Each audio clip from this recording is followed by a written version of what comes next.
보통 증시에서 1월 효과라는 말이 있잖아요. 새해가 되면 이번 연도는 뭔가 다를 거다 이런 기대감 때문에 특별한 이유 없이도 주가가 오르는 걸 1월 효과라고 합니다. 우리 작년 2023년 연말쯤에 코스피 차트를 같이 볼까요? 여러분 어떠세요? 10월 말에 2273선이었던 코스피 지수가 11월부터 12월까지 정말 빠르게 오르면서 2675선까지 급격하게 상승을 했습니다. 자, 이렇게 하반기에 큰 상승을 이룰 수 있었던 이유는요. 올해부터 미국이 금리를 인하할 것이다 라는 기대감이 선반영이 됐고요. 반도체 역시 가격도 정상화가 되고 있고 수출도 정상화가 되고 있고 올해 이 반도체 업황이 다시 회복될 것이다 라는 기대감 등이 하반기 증시 상승을 이끌었습니다. 그런데요. 새해가 되고는 좀 분위기가 다른 것 같아요. 이때 상승했던 매물이 다 출회가 되고 있습니다. 정말 재미가 없는 장이에요. 자, 그러면 다른 나라도 우리나라 증시랑 좀 비슷한 상황일까요? 미국을 볼게요. 자, 지금 이거 다우지수 차트고요. 나스닥 지수입니다. S&P 지수예요. 미국은요, 지수가 계속 오르고 있습니다. 그럼 미국만 그럴까요? 일본도 볼게요. 자, 니케이 지수입니다. 역시나 새해가 되고 굉장히 많이 상승을 했죠. 자, 유로스탁도 새해가 되고 조금 빠졌지만 우리나라만큼의 낙폭은 아니고요. 역시 최근 굉장히 크게 상승한 것을 확인할 수가 있습니다. 중국은요, 여러분들이 잘 아시는 것처럼 경제 부진 이슈로 증시가 하락했는데요. 최근 중국 당국에서 경기 부양책 검토 중이라는 소식에 최근 이렇게 조금 상승한 것을 확인을 할 수가 있습니다. 이렇게 각 나라들의 지수 차트를 비교해 봤을 때도 국내 증시의 낙폭이 굉장히 크잖아요. 근데 굉장히 슬픕니다. 1월 24일을 기준으로 올해 한국 증시의 등락률이 주요국 중에 꼴찌를 기록했어요. 심지어 중국보다도 낙폭이 더 큽니다. 지금 국장 투자하시는 분들 굉장히 많이 답답하실 것 같아요. 자, 그러면 도대체 이유가 뭘까요? 왜 우리나라만 이렇게 증시의 낙폭이 클까요? 오늘은 리딩 투자증권의 리포트를 같이 읽어볼게요. 한국 증시만 이렇게 낙폭을 보이는 이유 크게 세 가지로 설명을 하고 있습니다. 첫 번째 이유, 중국의 경기 부진과 중국 정부의 부양책 부재입니다. 우리나라가 중국에 대한 수출 의존도를 낮추고 있기는 하지만 여전히 중국의 비중이 높습니다. 그런데 중국 국민들이 막 이렇게 지갑을 닫고 디플레이션이 관측되는 경기 침체 우려에도 불구하고 중국 정부는요, 금리 인하 카드를 꺼내고 있지 않아요. 그 이유는 제가 앞전에 이 영상에서도 굉장히 자세하게 말씀을 드렸습니다. 아직 안 보셨다면 꼭 시청하고 이 영상을 시청해 주시길 바랄게요. 자, 아무튼 이렇게 중국 정부에서 적극적인 부양책을 내놓고 있지 않다 보니 중국에 투자하는 해외 투자자 자금이 다 중국을 빠져나가고 있고요. 이 중국과 연관성이 있는 우리나라 신흥국 증시 역시 중국과의 동조화를 보이면서 부진하다라는 이유가 바로 첫 번째 이유입니다. 하지만 최근에 이렇게 중국에서 지급준비율을 0.5%포인트나 인하시키고 186조 원의 유동성을 공급할 것이다 라는 발표로 중국 증시가 최근 다시 상승을 하고 있기 때문에 이 효과가 우리나라 증시에도 어떤 영향을 줄지는 우리가 조금 체크를 해봐야 될 것 같고요. 더불어서 곧 우리나라도 설 명절이 있잖아요. 마찬가지로 중국도 춘제라고 해서 명절이 있습니다. 중국은 땅이 넓기 때문에 명절 연휴가 40일 정도예요. 이때 소비도 굉장히 많이 일어나고 한국에 여행을 오는 중국인들이 많아질 수가 있잖아요. 이런 부분들에 대한 기대는 우리가 좀 해볼 수가 있겠습니다. 자, 그리고 두 번째 한국 증시가 부진한 이유, 바로 2차 전지 업종의 불확실성입니다. 앞선 중국의 이유는요, 외부적인 요인이에요. 근데 2차 전지 불확실성은 산업적인 요인이 되겠죠. 작년에는 2차 전지라는 키워드만 붙으면 죄다 상승이었어요. 그래서 갑자기 작년에는 여기저기서 우리 기업도 2차 전지를 신사업으로 추가하겠다 이런 공시들도 쏟아졌잖아요. 아무래도 우리나라 증시에서 2차 전지 업종이 차지하는 비중 자체가 다른 나라와 비교해서 우리나라가 월등하게 높습니다. 지금 리포트 내용과 같이 국내 2차 전지 비중은 14%거든요. 그런데 글로벌 EV 비중은 1.8% 수준입니다. 우리나라가 거의 7배 정도 높다고 보시면 되겠습니다.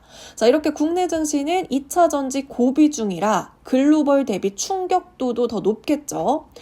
전기차 수요가 최근 점점 부진해져 가고 있다는 이슈가 나오고 있고, 이번에 발표된 테슬라 실적 악화도 2차 전지 관련주의 하방 압력을 가하고 있는 상황입니다. 자, 여기에 플러스 미국에서 올해 11월에 대선이 있잖아요. 바이든 대통령 같은 경우에는 친환경을 추구하고 있는 정책을 펼치고 있지만 트럼프 대통령은 친환경 정책을 싫어해요. 특히 전기차로 전환되는 걸 완전 싫어합니다. 그럼 만약에 트럼프 대통령이 당선이 된다면 지금의 내연기관차에서 전기차로 전환되는 그 속도가 더 느려지게 되겠죠. 이런 정치적인 요소들도 2차 전지 전기차 업종의 불확실성을 더하고 있습니다. 따라서 2차 전지 업종에 대한 불확실성이 커지고 있다는 점이 2차 전지 비중이 높은 국내 증시 부진의 두 번째 이유라고 볼 수 있습니다. 다만 작년에 2차 전지 관련주들이 굉장히 크게 급격하게 상승을 하면서 고평가 논란이 있었잖아요. 하지만 지금은 주가가 많이 떨어져 있는 상황이기 때문에 고평가 논란을 일부 해소하는 영역까지 후퇴했다라는 겁니다. 따라서 장기적으로 보면 2차 전지에 대한 성장성 자체는 부정을 할 수가 없기 때문에 지금처럼 고평가 논란이 해소된 지금이 또 한 번의 투자의 기회가 될 수 있어서 다시 저점 매수 자금이 들어오면 증시 상승의 포인트가 될 수 있다라는 점을 리포트에서 이야기하고 있습니다. 자, 그리고 마지막 한국 증시가 부진한 세 번째 이유는요. 반도체 산업 내의 후행적 이익 반응입니다.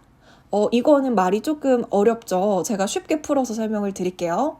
최근에 삼성전자 4분기 실적이 나왔습니다. 반도체가 이제는 업황 반등할 것이다. 이런 기대감으로 삼성전자의 4분기 실적도 시장에서는 굉장히 높게 기대를 했는데요. 그에 미치지 못하는 실적이 나오면서 실망감을 안겨줬습니다. 계속 업황이 반등될 것 같은데 하는 기대가 아직까지는 실적에는 빠르게 반영이 되고 있지 않고 있어요.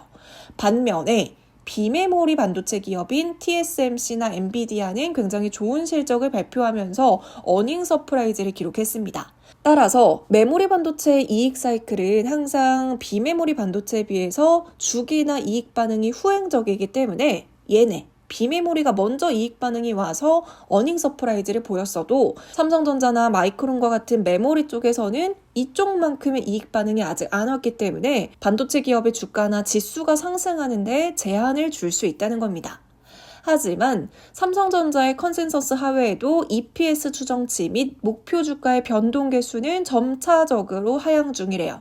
자, 이건 또 무슨 말이냐? 삼성전자의 4분기 실적 발표는요. 증권사 추정치 평균치를 하회했지만 EPS 추정치 그러니까 주당 순이익과 이 목표 주가의 변동 개수는요. 목표 주가의 변동성을 측정하는 지표인데요. 점차적으로 하향하고 있다라는 건데 목표 주가의 변동 개수가 높을수록 시장의 의견 차이가 크고 목표 주가의 불확실성이 높다는 것을 의미합니다.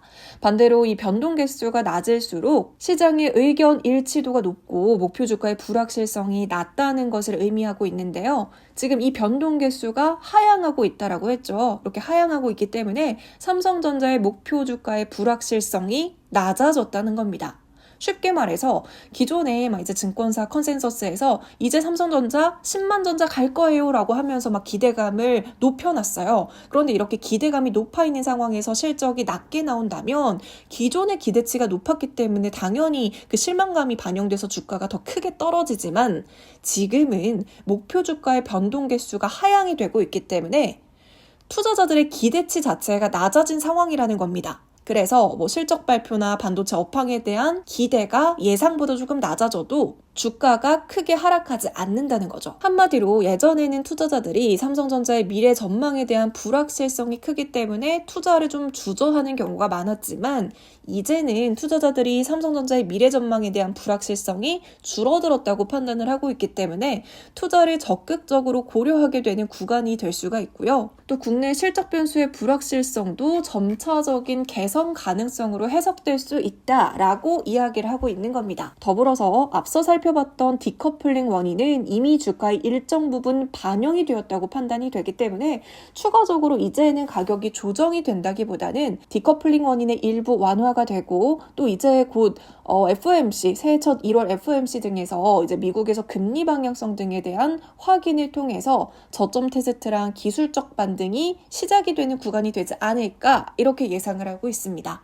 네, 이렇게 리포트를 같이 읽어보면서 새해가 되고 힘을 내지 못하는 국내 증시의 원인 3가지를 같이 체크해봤습니다. 이제는 1월도 다 끝났는데요. 1월에는 좀 부진했지만 2월에는 증시 분위기가 좀 다시 살아났으면 좋겠습니다. 네, 그럼 오늘 영상은 여기서 마무리할게요. 안녕!